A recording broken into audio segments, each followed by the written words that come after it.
So once again, the definition of EQ is emotional quotient, and this is a measure of the skills and abilities related to emotional and social functioning. Again, connected with Dr. Reuven Bar-On.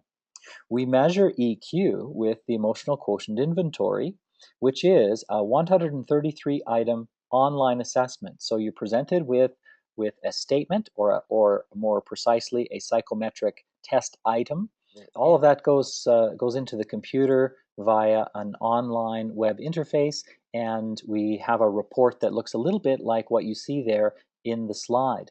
This is one page of a multi-page report with all kinds of wonderful information about one's EQ, but this is the overview. You see bars on a page, and you see some numbers, which are standard scores, which means that your responses in the scoring process are compared with 4,000 other people from throughout North America, and that is the norm sample.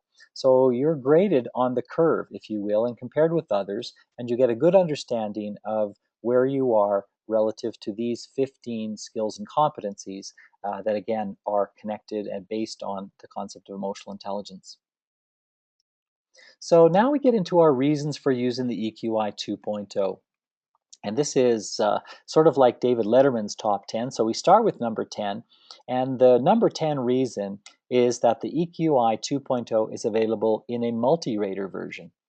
In a multi-rater version, this is where the ratee, or the individual being rated, takes the EQI, and the rater groups take the EQ360. So it's exactly the same 133 items, just worded in the third person. And this is very usual and fantastic for leadership development, because now we're asking leaders to rate themselves, and then we're asking people 360 degrees around them to rate them as well, to compare and contrast those ratings to see whether people have a fairly accurate self-rating, or whether they might be off a little bit. And if they're off a little bit, then they can learn from that and make changes as indicated. Reason number 9 is that the EQI 2.0 is considered to be based on one of the first of the three top models of emotional intelligence in the world. If you look in some of the psychology books, you will notice that they talk about three top models of emotional intelligence in the world, and we've referred to all three of those top models already. There is the Bar-On model, there is the Mayer and Salovey model, and there is the Goleman or Hay Group model. So in chronological terms, Bar-On came out with his model before the others. He called his model of emotional and social functioning and its measure EQ. Reason number 8 is that the EQI 2.0 will ultimately be available in a variety of report types. There is the workplace report, which is currently available, and very soon we'll see the leadership report. And the leadership report has an interesting origin, and the origin of the leadership report is based on a study done by the Center for Creative Leadership, which, when they were looking at measuring emotional intelligence, chose the original EQI by virtue of its research properties. They correlated 306, I believe, was the number of managers in their sample. 306 managers were given their measure of leadership, which is benchmarks, and all 306 were given the EQI. When they correlated those results, they found a compelling reason to create a separate report, which, if you know the Center for Creative Leadership model, that model consists of various aspects and various behavioral pillars, and the various components of the EQI correlated very strongly and very highly with the various aspects of leadership according to the Center for Creative Leadership's model. And so we can actually get a measure in the various aspects of the model. So, for example, one of the behavioral pillars is centered and grounded. Another one is tough-mindedness. And based on EQI scores that correlate highly with those areas, we can get a score in tough-mindedness, for example. We can get a score in results focused. So for these reasons, this leadership report is very rich for use in leadership development, and we can't wait for the 2.0 version to be available to us. There's also a group summary report, which if you're working with a team of executives, you can give them all the EQI, and then you can create or you will be rather, you will be able to combine all of those scores into one report.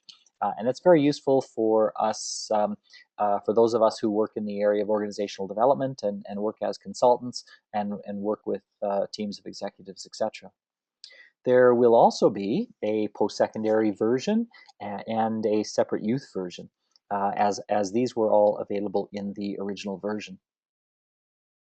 Reason number 7 is that the EQI 2.0 is based on the most researched emotional intelligence measure on the market, which is the original version of the EQI.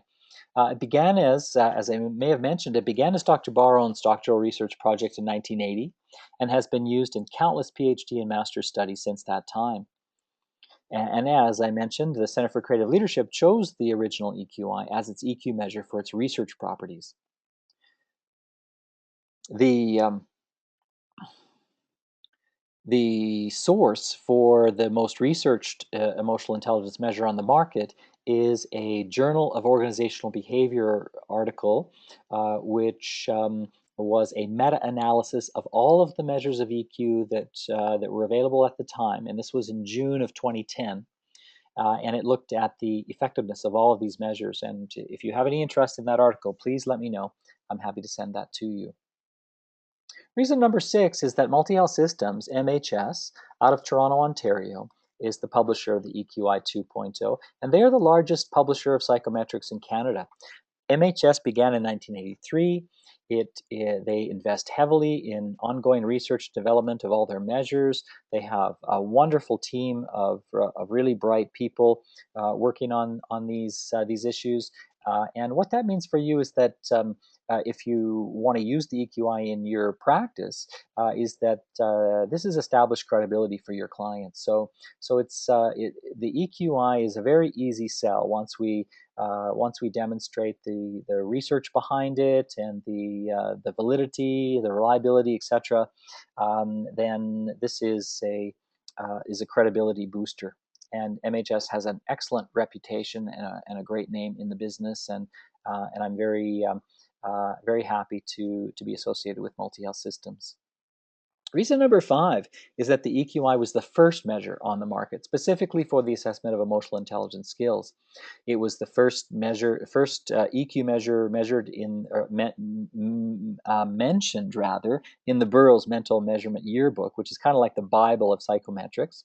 And so the EQI has various first-to-market advantages, such as the best-selling, the most researched, most available languages. Currently, it's available in French, English, Spanish, Portuguese for the 2.0, and the new languages just keep coming as the translations get completed. It was previously available in 22 languages, so you can bet that those more languages are coming online all the time. It has an excellent geographic representation. People are working with the EQI all over the world. There's more books and support resources specifically about the EQI model than any other model that I know of. So that's reason number 5.